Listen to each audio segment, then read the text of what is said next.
ভারতীয় ক্রিকেটে 18 নম্বর জার্সি, এই কথাটা শুনলে আপনাদের সবার প্রথম কার কথা মনে পড়ে? হ্যাঁ, আমি জানি আপনাদের মনেও প্রথমে ভেসে উঠছে একজনের ছবি। টেস্ট বলুন বা টি-20, বিরাট কোহলির রাজত্ব এখনো অটুট, তার জনপ্রিয়তা আজও আকাশ ছোঁয়া। অস্ট্রেলিয়ার বিরুদ্ধে ওয়ানডে সিরিজে তাকে দেখা যাবে, যার জন্য ক্রিকেট ভক্তরা অধীর আগ্রহে অপেক্ষা করছে। সেখানে 18 নম্বর জার্সি মানে শুধু বিরাট কোহলি নন, কারণ কিছুদিন আগে একটি আশ্চর্য ঘটনা ঘটেছে। ঘটনাটি শুরু যখন একটি ছবি সোশ্যাল মিডিয়ায় পোস্ট করা হয়। ছবিতে ছিল ভারতীয় দলে 18 নম্বর জার্সি, আর ক্যাপশনে লেখা ছিল, এবার অপেক্ষার অবসান, 18 নম্বর জার্সি ফিরছে। অনুমান করুন অস্ট্রেলিয়ার বিরুদ্ধে রাজত্ব করতে কে ফিরে আসছে। এই পোস্টটি মুহূর্তের মধ্যে ভাইরাল হয়ে যায়।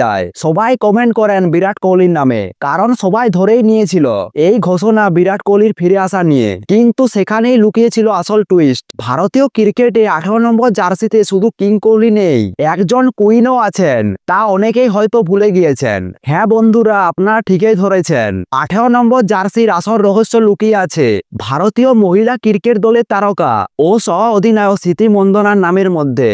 ঘটনাচক্রে তার জার্সির নম্বরও 18। 30 সেপ্টেম্বর থেকে শুরু হতে চলেছে মহিলাদের ওয়ানডে বিশ্বকাপ, এবং তার আগে 14 সেপ্টেম্বর থেকে অস্ট্রেলিয়ার বিরুদ্ধে সিরিজ আছে। সেই দলে অন্যতম গুরুত্বপূর্ণ সদস্য স্মৃতি মন্দানা, আর এই সিরিজটি প্রচারের জন্যই এই চমক সামনে এসেছে। পরে আবার একাধিক পোস্ট করে তারা স্পষ্ট করে দেয় যে ঘোষণাটি মূলত স্মৃতি মান্দানার জন্যই ছিল। অনেকে হয়তো জানেন না, স্মৃতি মান্দানার ক্রিকেটের হাতে খড়ি তার দাদার 18 নম্বর জার্সি পরা দেখে